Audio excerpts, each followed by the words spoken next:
ILIA Topuria says he's back.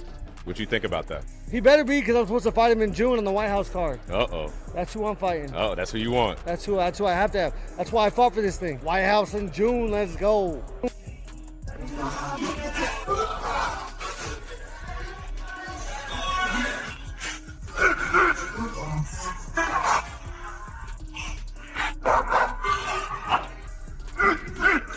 What's next? ILIA Topuria on the White House. Has to be. Has to be. No other option. Hell yeah. Let's go. Walking out of the Oval Office into the cage, wearing the flag. Entertaining. I think we're gonna main event it. I think we'll be the main event. Boom. Let's go. Once in a lifetime. I'm totally guessing, throwing shit against the wall right now. Yeah. Universe. But I mean, what else? You know what I think will probably happen? You know what I think will probably happen? We'll see it. I think there'll be co-headline. You'll be one of them, so that they can say, like, the man who's never had a bad fight definitely here. So that's Time to face reality. Everyone's out there debating whether ILIA Topuria is legit or just got lucky against Volk. But here's what they're missing completely. This isn't about one knockout. This isn't about perfect timing or catching someone on a bad night. What you witnessed in that octagon was the violent birth of a new era, and the people trying to diminish it are about to get a reality check that'll shatter their entire worldview. Because Topuria isn't just coming back to defend his featherweight belt. He's coming back to prove that what happened to Volk wasn't a fluke. It was a F******ing prophecy. Then McGregor's gonna fight me, and we'll be main event anyway. There you go. Okay. Okay, never had a bad fight. Okay. Yeah, it would be if Ilya didn't come back, they would strip him. I'd become the undisputed, and then McGregor gets to fight whoever he wants. So I guess that would be an option. About a rematch with Volk. But the one thing that we have to acknowledge as fans is Volk's never asked for a rematch. Volk's got nothing to do at 45 that anybody wants to see. This is all pretend. We're pretending. But we would like to see him go up to 55. That would be interesting if Volk, much like he challenged Islam, challenged Ilya. I digress. I'm shit. Look, let's talk about what really happened to Conor McGregor's legacy. The guy went from untouchable to constantly getting tossed around like a rag doll. He's been through the ringer so many times that nobody fears him anymore. That aura of invincibility, gone. And that's exactly what separates the temporary champions from the eternal kings. McGregor lost that psychological edge, that unshakable dominance that made opponents beat themselves before they even stepped into the cage. But here's where Topuria is different. Here's why the doubters are about to eat their words. Every single person questioning his knockout of Volk is actually doing him the biggest favor possible. They're giving him the perfect motivation to come back and absolutely annihilate any shadow of doubt.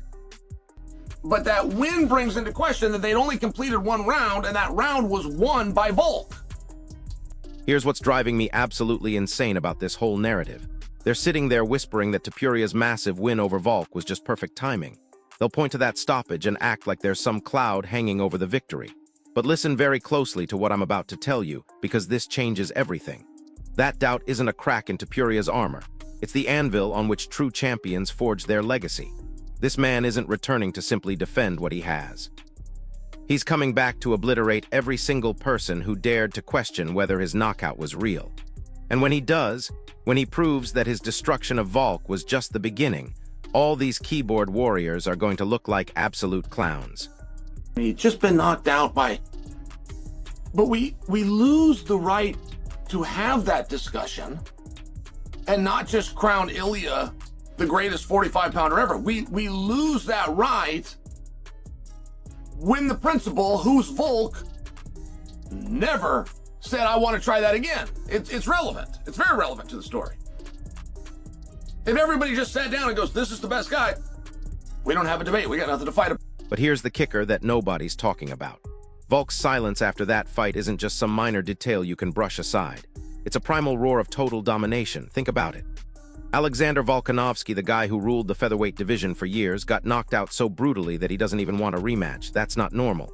Champions don't just disappear after losing. They demand immediate rematches. They claim they got caught. They make excuses. But Volk, radio silence. Because Topuria didn't just beat him, he broke his spirit. He shattered his will so completely that the former champion looked at that knockout and said, I never want to experience that again. That's the cold, brutal truth of what real dominance looks like in this sport. Is the greatest of all time, which, by the way, I heard on TV 1 week ago, and I came on this channel and I repeated 1 week ago. Do I have the right to say that? After ILIA stomped him out in decisive fashion inside of 8 minutes. Shouldn't I say that ILIA is the greatest 45-pounder of all time? Now get this, that same warrior spirit, that ability to psychologically destroy opponents, doesn't magically disappear when you change weight classes. Topuria isn't just thinking about defending his featherweight belt. He's already looking at the lightweight division like it's his next conquest. And honestly, the signs have been there from the very beginning. Before he even won his first UFC title, this maniac was calling out Islam Makhachev. Most fighters work their way up slowly, taking safe fights and building their resume. Not Topuria. This guy looks at the biggest, scariest monster in the room and says, "I want that smoke right now." That's not normal ambition. That's the mindset of someone who genuinely believes he's destined to rule multiple divisions. To beat guys' records or beat more guys than Jose Aldo, who cares? What difference does it make? Shouldn't we say that ILIA is the greatest 45-pounder of all time? Because we don't. We say it about the guy that ILIA shut off in less than 8 minutes. Fair enough. All right, we're at 155. What do we have to do to say that ILIA is the greatest 155-pounder of all time? And here's where it gets absolutely wild. History isn't built over years of careful planning and safe decisions. History gets violently rewritten in single moments of pure dominance. When Topuria knocked out Volk, he didn't just win a fight. He erased a legend from the minds of millions of fans. He took a guy who was being mentioned in GOAT conversations and turned him into a cautionary tale. That's what separates the good fighters from the all-time greats. Anyone can win fights. But only the truly elite can leave psychological scars so deep that their opponents question whether they even want to compete anymore. And that unforgiving, relentless spirit is exactly what makes Topuria so dangerous across any division he chooses to enter. We go to Khabib. And I do know that I hear some hardcore, some older guys say BJ Penn. So I think in a discussion, I think Khabib's gonna win that. Because after all, it's just a popularity. It's just it's a vote. But wait, it gets even crazier. You think winning one spectacular fight automatically makes you the greatest of all time? Think again. To truly sit atop the lightweight mountain that Topuria built, it's not enough to just beat whoever holds the belt currently. You have to utterly erase the memory of every champion who came before you. Make their reigns seem irrelevant. This isn't about padding records or chasing numbers for the history books. This is about waging psychological warfare against the ghosts of past champions. It's about proving that everything everyone thought they knew about greatness was wrong. So the real question becomes, can Topuria carry that impossible weight? Can he handle having a target painted on his back in 2 different divisions simultaneously? So what is it that Khabib did that ILIA's got to do? And I don't think that's just title defenses, by the way. I think it's the way you win. I think it's the dominance. And can ILIA, and this is a very relevant question that I'm about to ask you. Can ILIA be the GOAT operating in the same time, the same era as Islam, if those two never meet? As impressive as what ILIA has done. Here's the brutal reality that most people refuse to acknowledge. If you want true GOAT status in this sport, it's not about how many title defenses you stack up or how long you hold onto a belt. It's about absolute, terrifying dominance that makes other fighters question their life choices. It's about the methodical way you break opponents, piece by piece, until they're shells of their former selves. Topuria isn't just chasing a second belt to add to his collection. He's hunting the ghosts of legendary champions. He's not trying to match what Conor McGregor did years ago. He's trying to redefine what double champion dominance looks like in the modern era. And that feat is so incredibly rare, so audacious in its ambition, that it would force everyone to completely recalibrate their understanding of what's possible in mixed martial arts. Hey, Islam's done the same thing. And wouldn't you be forced to say that? ILIA's had one match at 155 pounds, and he won the world title. Islam's had one match at welterweight, and he won the title. Now listen to this part, because this is where the story gets really interesting. Can you genuinely be crowned the king of an era when another formidable force like Islam Makhachev still stands in the shadows, completely unchallenged by you? This isn't just about collecting shiny belts like Pokémon cards. This is about taking the entire throne, asserting total control over the sport's narrative. Contenders might win titles from time to time, sure, but true champions run entire divisions. They dictate the terms. They make other fighters afraid to even call their names. So if Topuria wants to be etched into the history books as more than just a momentary king, he can't just operate in his comfort zone. He must absolutely dominate, and then he must face every single doubt, every rival who dares to question his reign. Keeps going. He's the 2-division champion. How does ILIA surpass him? And there's a way, right? First off, Islam has a loss. What do you want to do? Everybody, right? It's one of those things. What do you want to do with that? You want to hold that against him? You want to act like that doesn't speak to his greatness as opposed to him getting caught in one moment? And what do you... And get this, a belt, no matter how shiny or prestigious, is just a hollow trophy if the true apex predator of your era still breathes in the same division, unchallenged. Real dominance isn't about winning gold and taking pretty photos for Instagram. It's about eliminating every single doubt, leaving no room for argument or speculation from anyone. Topuria isn't just looking to move up to lightweight for a fun challenge. He's actively hunting Islam Makhachev like a predator stalking its prey. Until you stand triumphantly over the undisputed king, until you definitively silence the one man who could legitimately question your reign, you remain nothing more than a very good contender. A true champion doesn't just win fights. A true champion eradicates all possibility of debate, extinguishing it completely from existence. Also do have the timeline that ILIA came to that weight class calling out Islam. Islam publicly said no to that fight and went to 170. That statement right there cost me a relationship with Islam Makhachev, by the way. I don't think I've ever told you guys that story. Islam does not like that I make that statement, but that statement is 100% the way it happened. But here's what makes Topuria's situation even more fascinating. An undefeated record isn't just a collection of impressive statistics to brag about on social media. It's a psychological weapon that cuts deeper than any physical technique. It means he has never once tasted the bitter flavor of doubt, never once questioned the fundamental blueprint of his success. He didn't just win a title with incredible speed like some fighters do. He arrived at the championship level completely unscathed, untarnished by the kind of defeats that break other men's spirits. That invincibility, that pure, unblemished confidence, radiates from him like heat from a furnace. That's the brutal reality that separates the pretenders from the truly elite warriors. And that's precisely why he isn't just returning to defend his current position. He's coming back to claim his destiny across multiple weight classes.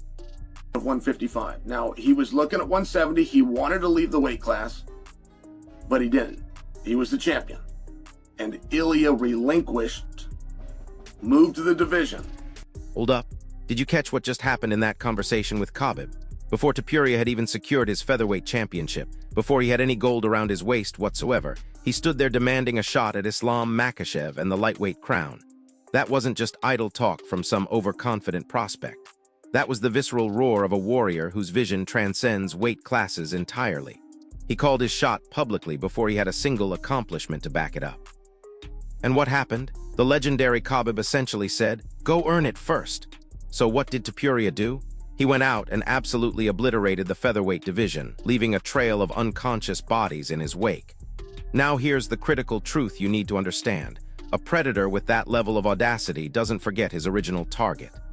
Going to have to fight and beat Islam. And that is exactly what ILIA tried to do. He went to the media, he worked very hard, he put a finger in Islam's chest. Here's the kicker that separates Topuria from every other fighter climbing the rankings. He stepped into the lightweight shark tank not hoping for an opportunity, but demanding a confrontation with the absolute king. That wasn't empty bravado or social media posturing for clicks and likes. That was a full-blown declaration of war that forced everyone to take notice. Most contenders dream of just holding a belt someday, maybe getting their moment in the spotlight. But Topuria dreams of taking belts by force, ripping them from whoever dares to sit on the throne. He walked into that division, looked Islam dead in the eyes, and made it clear he wasn't there for a participation trophy. He was there to conquer the absolute best this sport had to offer. That isn't just ambition. That's the raw, unadulterated fire that makes men into legends. Respond. And Khabib said, we're not going to fight him. We're not going to fight him because he's not a 55-pounder. He has to do something, and then we will fight him. He has to do something with somebody. Get a ranking somewhere, and then we'll fight you. But right now, you're not in the rankings. Fair enough. This was their position. But if we have nothing else, right, if time goes by and these guys never touch one another, we are going to have to default back to that. That one guy tried to do it and was... But then reality hit like a sledgehammer.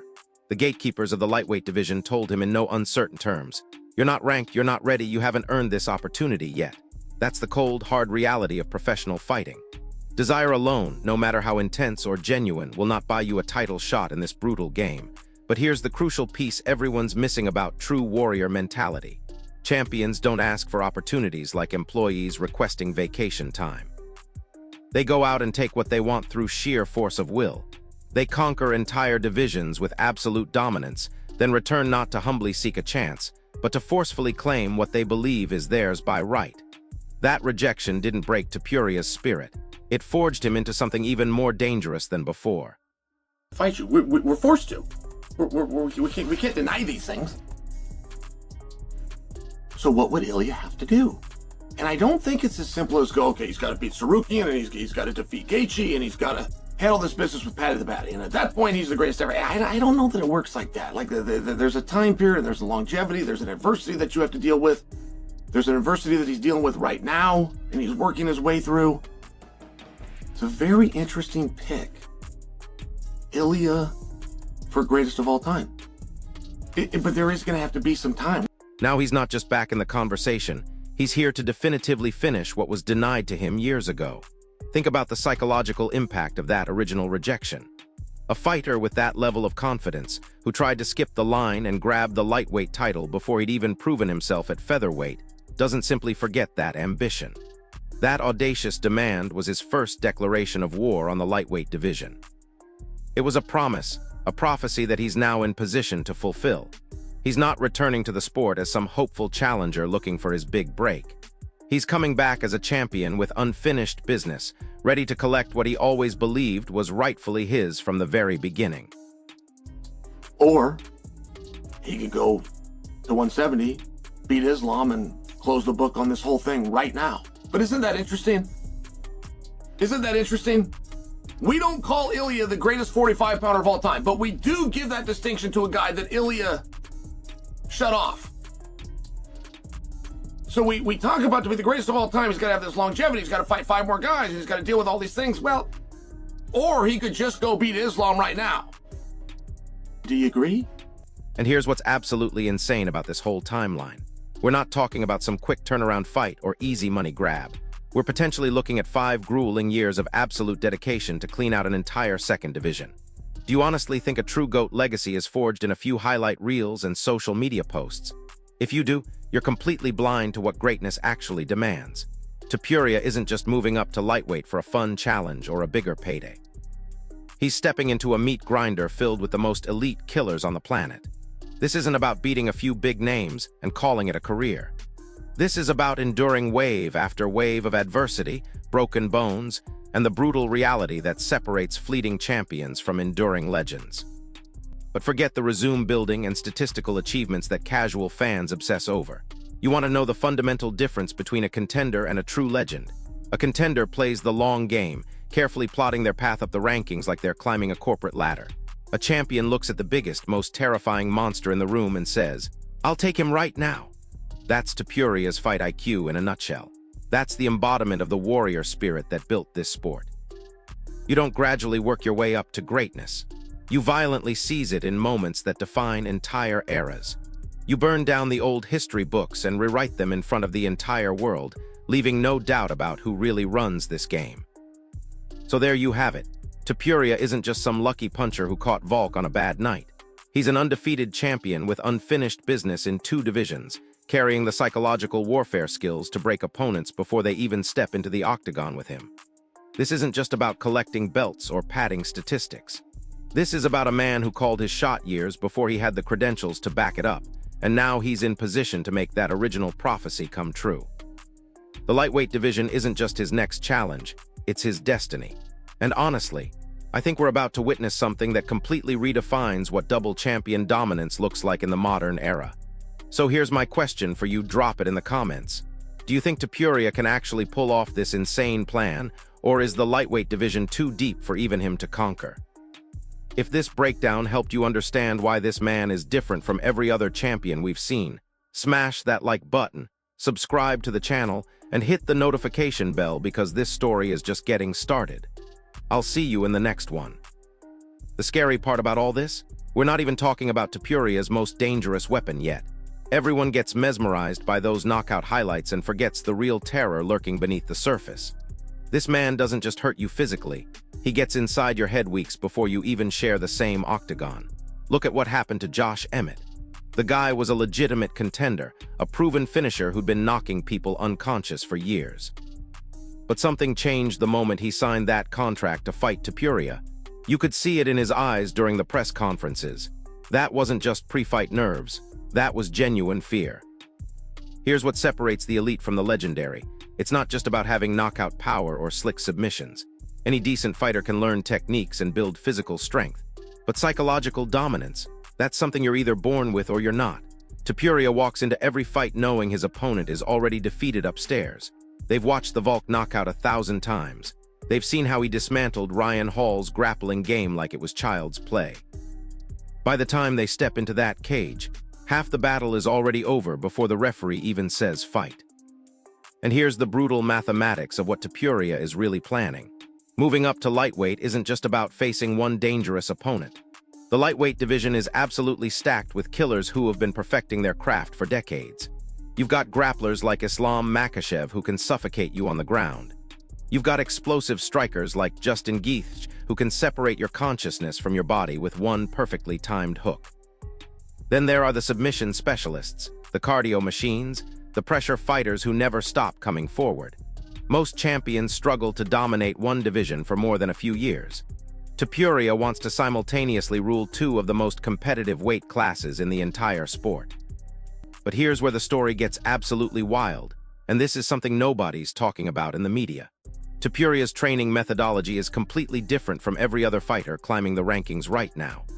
While most guys are focused on drilling the same techniques over and over, perfecting their jab or working their takedown defense, Topuria is studying psychological warfare like it's a doctoral dissertation. He's not just preparing his body for violence. He's preparing his mind to break other men's spirits completely. That's why his opponents look defeated before they even get hit. That's why Volk went silent after their fight instead of demanding an immediate rematch. Think about the ripple effects of what we're witnessing here. If Topuria actually pulls this off, if he manages to capture and defend titles in both featherweight and lightweight simultaneously, it doesn't just change his legacy. It completely rewrites the blueprint for what's possible in modern mixed martial arts. Future fighters won't be content with dominating one division anymore. They'll look at what Topuria accomplished and realize the ceiling is much higher than anyone previously imagined. We're potentially watching the birth of a new era where champions are expected to prove their greatness across multiple weight classes, where holding one belt is seen as settling for mediocrity instead of true excellence.